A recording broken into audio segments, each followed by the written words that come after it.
I want to get to this article by the New Yorker laying the groundwork for a war with China, which is so horrific on so many levels. But there are many ruling elite in the United States who view this as a existential threat to the United States empire, to our hegemony. And so therefore they'd rather have what could ultimately spiral into nuclear war. But even if it's not nuclear war, who knows how many will die. And so they'd rather have that than just let go of some of their ownership of the globe. Catastrophic wars can start in peripheral places. Sarajevo for the First World War, Glyfitz on the German-Polish border for the Second World War. The contributors to The Boiling Moat from the Hoover Institute, a pro-war think tank, is a short book edited by Matt Pottinger. They believe that Taiwan, the democratically governed island situated off the coast of Southeast China between Japan and the Philippines, could spark a major war, possibly even a nuclear one, pitting the U.S. and its allies against China. Now, I'm going to try and point out some of the propaganda in this. Throughout this article, they pretend that Taiwan is a separate country from China.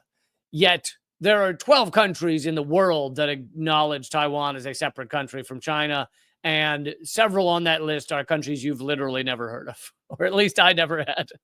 I think Nehru might have been one of them. On top of that, you know who says Taiwan is part of China? China says that, but so does the United States. It's actually still official policy of the United States that Taiwan is part of China. You're allowed to say, I don't like that.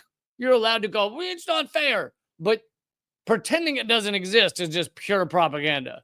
At no point in this do they mention to your average American who probably doesn't know that Taiwan is part of China. According to their estimates, more than 10,000 Americans could be killed in action in just 3 weeks of combat.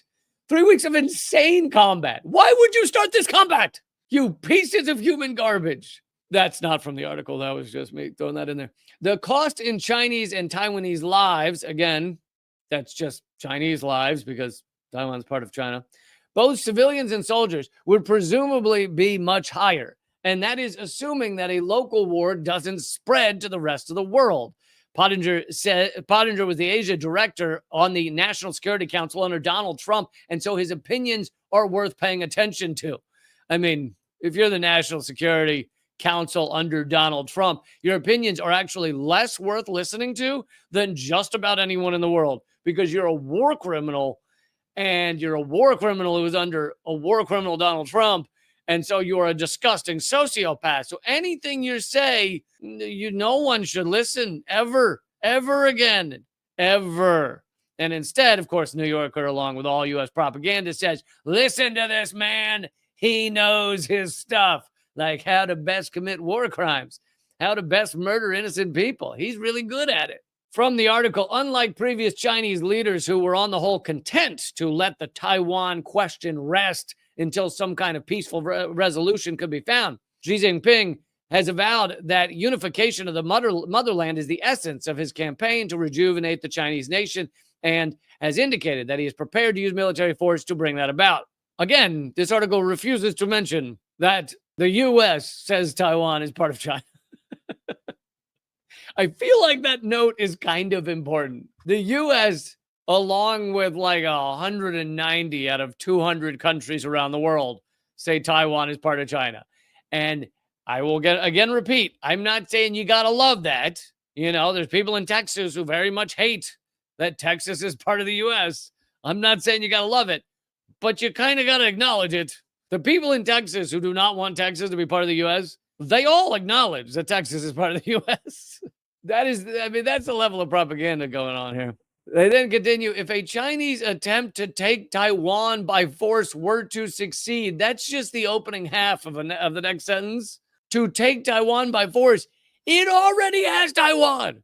Taiwan is part of China. I feel like someone needs to go and like grab the collar of this right. It's part of China.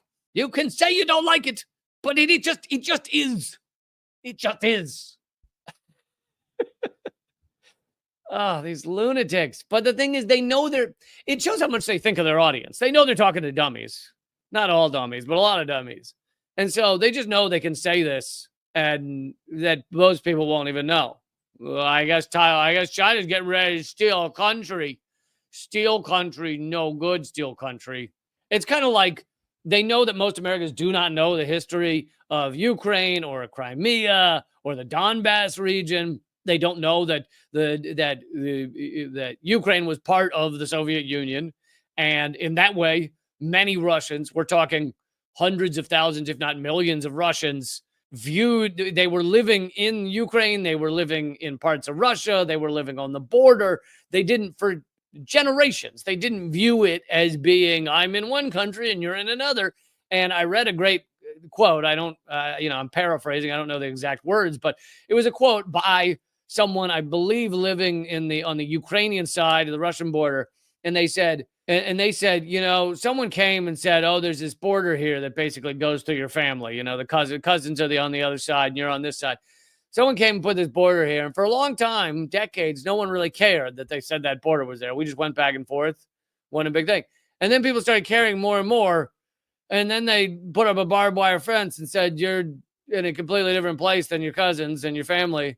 And we were like, wait, what? And that's what the Donbass region is a lot of Russians that were culturally Russian, that were speaking Russian in what was technically called Ukraine. And then you had neo-Nazis coming and murdering people for speaking Russian and being Russian in this part of Ukraine. And since 2014, up until the Russian invasion, 14 or 15,000 people had been murdered by this war that was ongoing because they were just culturally Russian, living in a part of Ukraine that they had not decided they didn't decide they were going to be Ukrainian. Someone just put a line there and said, this is what you are now. So now we're trying to do the same thing with Taiwan. We're trying to create a war in which China has to go to war to try and defend the idea that Taiwan is part of China. Here's a little more from the article. Pottinger and his contributors think that the only way to stop China from launching an attack on Taiwan, which is part of China, and possibly starting a devastating war. Oh, yeah, who's starting a devastating war? The U.S. is. We're filling Taiwan with weapons. We're putting weapons all around Taiwan. The U.S. is absolutely starting this war. And then the sentence continues, the only way to stop a war is to build such a formidable system of military deterrence that China wouldn't dare. Okay, couple of things. And that's why the book is called Boiling Moat, is because the point is they're going to make the sea between China and mainland China and Taiwan so egregiously weaponized that China doesn't know what to do about it. And then they list the type of weaponry that is going to fill the waters off China. Because, the safe and diplomatic thing is to put U.S. weapons just all over the water at the coast of China. How would the U.S. respond if China started filling the waters between Cuba and Florida with Chinese weaponry? How would the U.S. do? Would we be cool with that?